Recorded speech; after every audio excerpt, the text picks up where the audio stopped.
What's up, my loves? This is another episode of Keeping It Real with Jess J. This is the review for Married to Medicine, Season 5, Episode 12, Island Fever.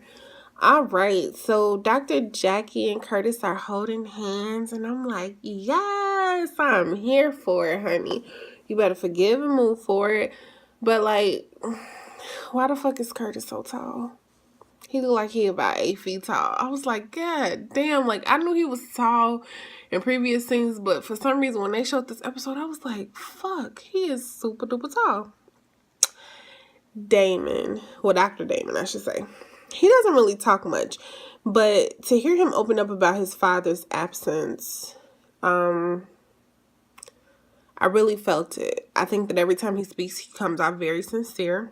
He comes out very well spoken. And it just kind of shows you that everyone has issues. Everybody. Like, there's no person on this earth without issues. And in the circumstance of love, you just have to find someone who's willing to help you deal with and go through your issues. So, it's really sad when Damon went to visit his father's gravesite. And it was even more sad that, like, he didn't have a headstone. And I was kind of just like, damn, well, how do they keep track of, like, where each person is if there's no headstone? I was really, I was kind of like, how do you know if, like, you're standing there, you know, being at peace with your dad or for someone else? That might be my ignorance because I don't know. Like, I really think, you know, the headstones are the way that they keep track.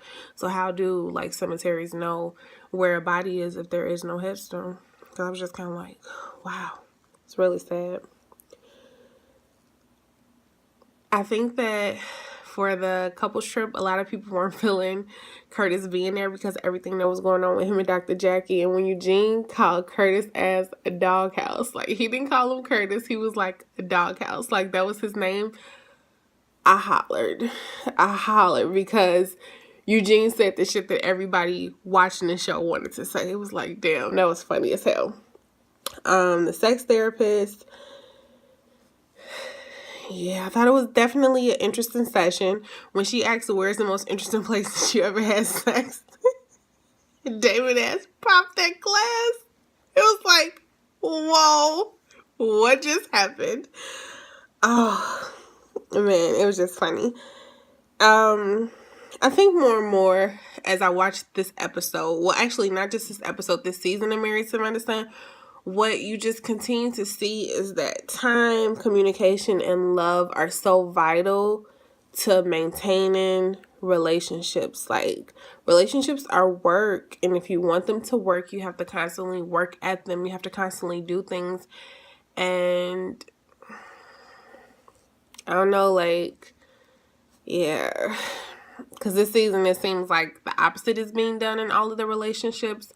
Like, things are just falling apart for almost every couple, and it's really, really sad to see because most of them are primarily African Americans, with the exception of Mariah's husband, Dr. Aiden.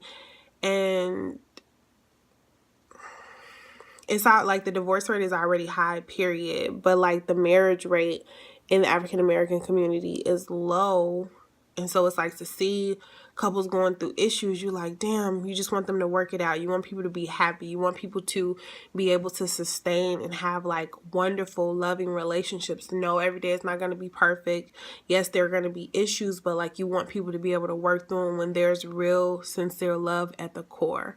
So it's like this season is definitely entertaining, but it's also sad at the same time because everybody seems to be going through these issues that, like, is it fixable? I guess, you know, we'll have to stay tuned. I love that the doctors gave back while they were in Barbados and they did the health screenings for the community. I think that it was a really, really wonderful thing. You know, they're there for a vacation, they're there to unwind, but they said, you know what, let's use our talent, let's use our time, and let's do something to give back. And I thought that that was really, really special. It was really, really nice to see. Eugene's blood pressure was high, and not like high, like, oh, it's just a little bit elevated. Like, his shit was high, like stroke levels, 180 over 110. And it just made me think, lately I've just been on this kick about just taking care of your health. In the African American community, there are so many things that like ravage our community, blood pressure being one, diabetes being another one. And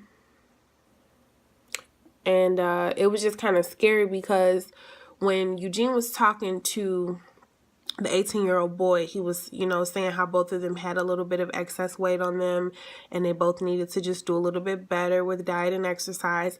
But then he seemed a little bit reluctant because they wanted him to go to the hospital. And he's like, no, I'm not going to the hospital. Like, I'm not. Like, I'm okay. And it's just scary to me because in the African American community, I was just saying this the other day, most people don't take care of their health until there's an issue. Like, we're not proactive, we're reactive. So it's almost like, unfortunately, we wait for something to happen. Like, we wait for the doctor to say, oh, you have high blood pressure. Oh, you're diabetic. Oh, you're pre-diabetic. Oh, you, like, any kind of issue. We wait to hear that before we start to take our health seriously. And you get one temple, you get one body, so you really have to take care of it. So I was like really kind of concerned when he was reluctant not to go to the hospital.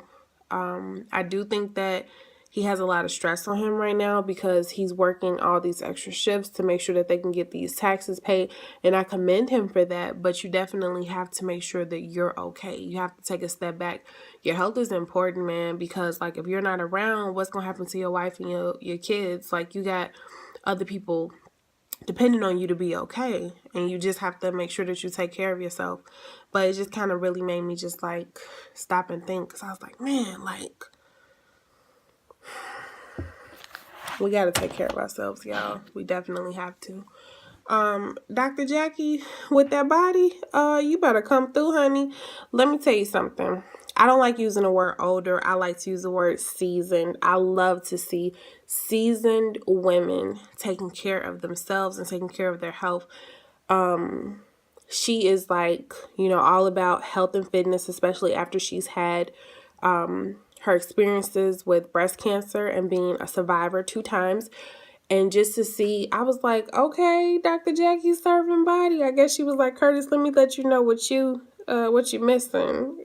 All of this, with the body roll and shit.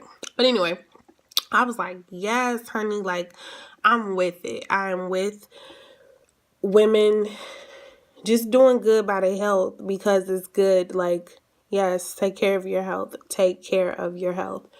Finally, when the lady started arguing and Damon Ass was trying to interject, I could not help but laugh because Aiden, Greg, and Cecil was all like, like, nope, that's not what you want to do. He was like, what? That's not what you want to do. And then we got a big ass sign that said to be continued. So my review will be continued with the next episode. If you like this video, please go ahead and give it a thumbs up. Comment below. Let me know if you agree or disagree with my thoughts. I'd love to hear from you. If you haven't already done so, please subscribe. I definitely want to thank you so much for your time and for watching. We will talk very soon. Until the next time we do speak, stay peaceful and blessed. Bye.